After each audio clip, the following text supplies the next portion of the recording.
This happened just yesterday, so it's fresh in my mind.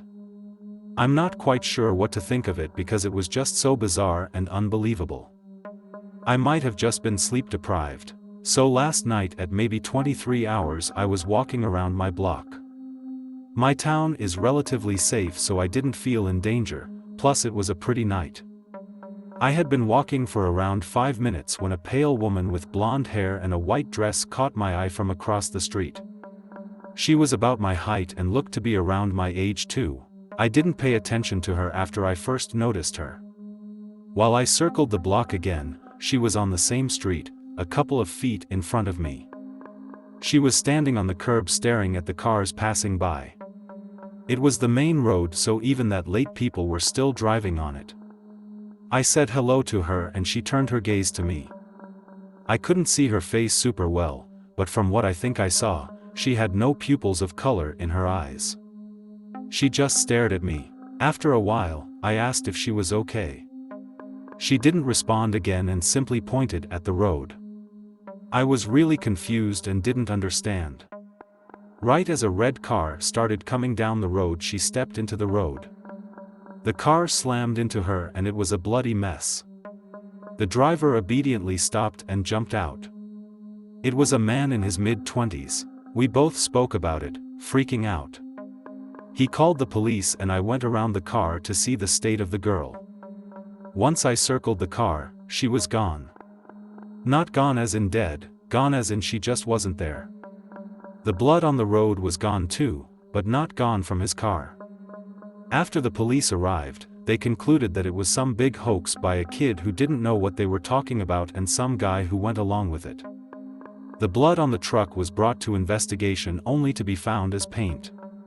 Nothing else was put up about it. I'm still not sure if what happened was real. It felt so real, but I don't believe in the paranormal. I don't know what it was. If it was just a dream or if it was real. I remember it like it was real. I feel like I can't leave the house now. I don't understand anything now and I kind of feel like I'm going crazy. Has anyone else experienced something like this?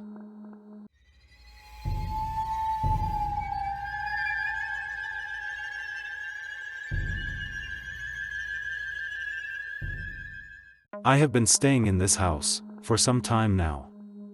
I grew up here, so I know every nook and cranny of this house. My parents moved out a while ago, leaving me here to take care of the place, I assume. They didn't say anything to me. They just packed their stuff and left. I guess they rented out, from time to time. As I've seen many people come and go. Some were cool, some were assholes. But, all in all, it hasn't been that bad. I stay in the attic. I turned into a bedroom a while back. It's a little cramped, but how much space does a guy like me really need? Sometimes, when I'm bored, I like to sit up there and reflect on some of the people I've come in contact with during their stay here. Like, the businessman, Mr. Reynolds. He was cool. The mid-30s, ladies' man. Kept this place looking sharp, for the ladies, of course. He was always talking to some Chinese-looking guy on what he called his laptop. I don't really know what that is. Then one day he just disappeared. Some people came and took his stuff shortly after that. I wonder what happened to him. Anyway, then there were, what I like to call, for lack of a better term, the high guys. Two stoner buddies that like to sit around all day, drink beer, play video games and get stoned. Who am I to judge anyone? To each their own, I always say. But, they trashed this place. I can't have that. I tried everything I could to get them out of here. But they were so high, most of the time, they thought I was a hallucination and laughed it off. I stayed in my room the day the cops came to the house and take them away. Who's laughing now? There have been many families moving in and out. None of them really stayed too long. Moms and dads, with a couple of kids. Sometimes, just mom and kids. Sometimes, just dad. Aside from a few screaming matches and the sounds of lovemaking, on occasion. We all seem to pretty well get along. I really enjoyed playing with the kids, though. They're so much fun, playing hide and seek, duck duck goose, games like that. It made me feel alive. I really miss those kids. But now there's Susan. She moved in about 6 months ago. Susan is amazing. She's single with no kids. Though she does have a cat, Oscar. Oscar doesn't like me, at all. Every time I come in the room, he stands up, curls his back, and hisses at me, like he's ready to attack. I don't want any trouble, so I just leave Oscar alone. Susan goes to work early every morning and doesn't return till late at night, sometimes after dark. I don't know exactly what she does for a living. But I'm sure I will find out eventually. She spends most of her days off, just watching Hallmark movies and eating lots of ice cream. I don't understand why, but as pretty as she is, she can do whatever she likes. Susan is about 5 feet 4 inches. Tall, late 20s, maybe early 30s, with beautiful long brown hair, these amazing green eyes, and a voice like an angel. It doesn't hurt that she's chunky in all the right places, either. No disrespect to any of you ladies reading this. Susan may be the most beautiful woman I have seen in a long time, but her housekeeping skills leave a lot to be desired. It's not that she's a slob or anything. It's just that she doesn't clean up after herself very well. So, on occasion, while she's at work, just to help out, I will pick up the cups and dishes from around the house and put them in the sink. Pick up her clothes. I don't know what kind of perfume she uses, but, damn, does it smell good. Anyway, I will put her clothes in the hamper, sweep the floor, turn the lights out, things like that. Nothing real major, just the basics. It always makes me happy to see the smile on her face, when she comes home and sees the house straightened up. She just stands there smiling and she always says, "Thank you. Anything for you, Susan." Anything. I am so taken by Susan that sometimes at night, I like to go stand at her bedroom door and just watch her sleep. She looks so peaceful. I would like nothing more than to lay beside her with my arms around her waist and just hold her. Maybe someday. I know it's only been a little while, but I think I'm falling in love with her. I want to tell her how I feel. I want to show her. I think I'll do it tonight when she gets home. What's that? Some kind of folder on the table. HPRC, Hamilton Paranormal Research Center. Case file number 137. Paranormal? I've never seen this before. She must have left it behind when she left for work today. I'll just take a peek. Hey, that's a picture of Susan. What does it say underneath? Lead investigator. Wow, sounds important. Here's a letter. I can barely read the writing. I, hereby, give my permission to any member of the HPRC to live in my residence for the sole purpose of obtaining evidence of paranormal activity within and assisting in the removal of said activity. I can't read the signature. But, there's that word again. There's more. A newspaper clipping? From 1974. What does it say? Yesterday, the only son, Michael, age 17, of respected banker William Bernard and his wife, Emily, was found dead in an apparent accidental fall, from the attic door to the hallway below. The cause of death was a broken neck. The incident occurred in their home located at 19 Chestnut Street. Wait, Michael Bernard? That's my name, and that's my address. Those are my parents. What? I'm dead? I can't be dead. I can see, I can feel. I can touch. I remember the fall. I remember getting up. I remember my mother coming up the stairs, crying because I fell. Wait, she wasn't looking at me. She was looking at the dead me on the floor. I remember now, the two men in suits, coming over and taking my body away. All my relatives came over a few days later, dressed in black, crying, talking about I was too young to go. Go where? I didn't understand it then. I didn't go anywhere. I understand now. I'm a ghost. That explains everything. Why did Mr. Reynolds never answer me when I talked to him? He couldn't see me. He couldn't hear me. Why did the stoners think I was a hallucination? Because, in their altered state of mind, they could see me, just thought they were imagining it. Why the parents of the children would always ask their kids, "Who are you talking to?" Then scream at me to leave their kids alone. They couldn't see me either. Why her cat hates me? Why did my parents just up and left one day? I thought they left me the house. Come to think of it, I haven't seen them in years. And why Susan was always smiling when I cleaned up? It wasn't because I did it. She was looking for evidence of my existence. She wants to get rid of me.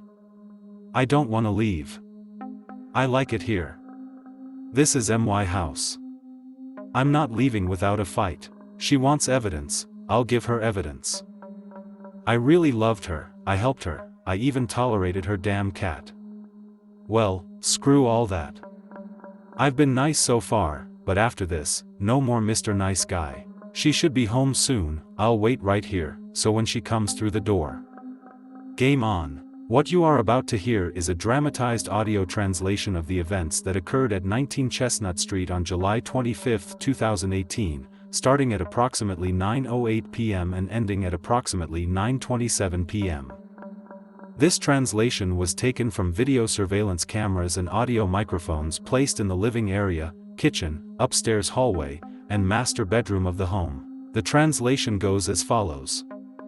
9:08 p.m.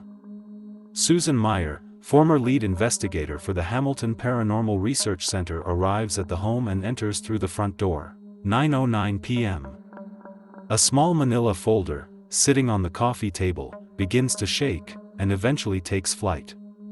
In the direction of Mrs. Meyer, striking her between the eyes, causing a small cut on her skin and tiny droplets of blood to flow down her face. 9:10 p.m.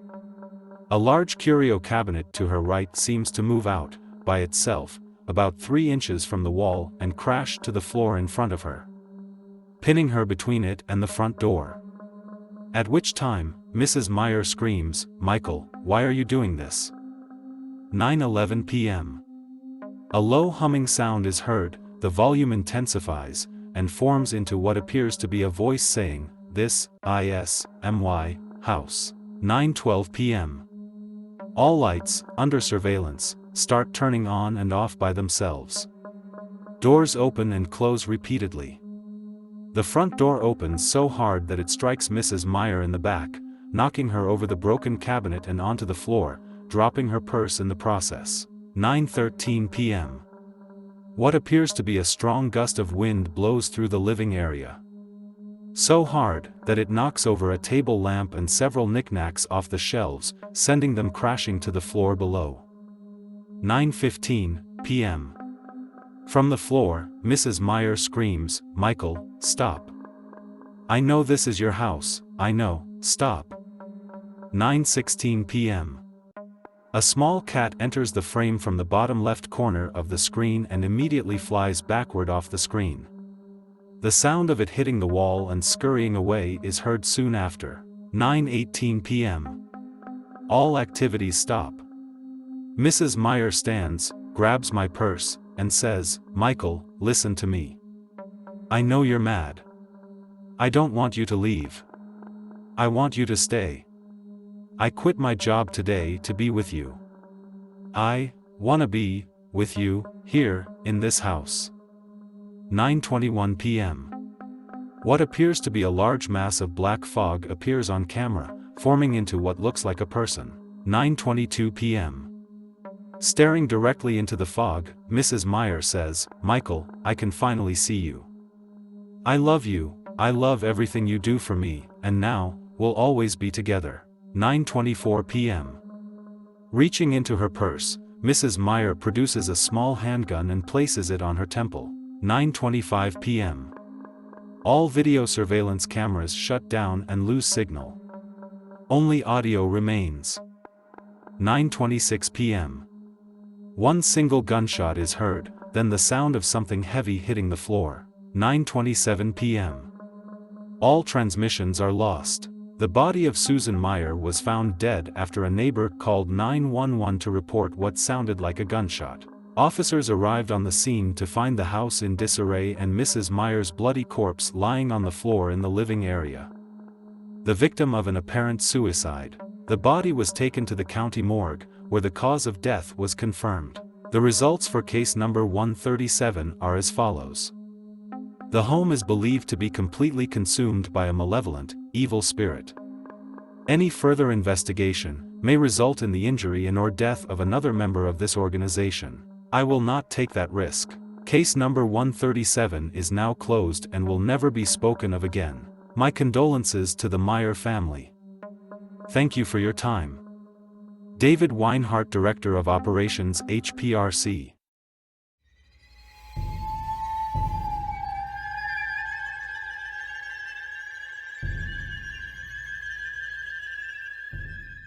I would like to share with you an experience I had about 10 years ago, give or take. I learned several years after this incident that what happened to me is what doctors call sleep paralysis. I didn't believe them. It really happened. I do not use drugs outside of caffeine and nicotine. I do not drink alcohol of any sort. So, this was not a hallucination caused by either of the two. Nor do I have any mental issues that I know of. Let's make that clear. Going back about a year before this incident. At that time, I was really into ghost hunting shows. I watched and recorded any and every show I could find that was about a team of ghost hunters investigating haunted places. Some were really good and others just sucked. No disrespect. I remember watching the show where the lead hunter guy is a muscle-bound jerk, who doesn't like bullies, but, in turn, is one himself. He orders his crew around as he owns them and they follow him blindly like sleep. I think you know the one. It's a good show, at least it used to be. They were investigating a bar owned by an old country singer, located in one of the southern states, who wrote a semi-popular song about a girl. Everyone in the paranormal community says this place is truly haunted. Okay, now that's over with. Back to the story. They were down in the basement, I think. It's been a while since I saw it and to this day, is the only episode of that show I will never watch again. They were talking with some guy about what goes on there when up in the left top corner of the screen, there appeared a shadow figure wearing a cowboy hat standing in the doorway. At this time, in the show, they stopped the film and pointed out that when they were actually down there, they didn't see this figure and only discovered it while reviewing the footage. I was naive back then and didn't really know much about the paranormal. I figured it's a TV show, what harm could it really do? Boy, was I wrong. I now know that ghosts, entities, or whatever you want to call them, can follow you home from places and are made up of energy and can travel through any energy source they want, and one did. Now that I've given you the backstory to this story, let's proceed with the reason I'm actually writing this. Many years before this incident, an old friend of mine, back when I was 11 or 12. I met through playing baseball on the same team. Anyway, he had recently bought a house and was looking for someone to just give his old trailer/mobile home to. Which is where this incident happened. We had lost contact over the years, but unbeknown to me, he had kept in contact with my father.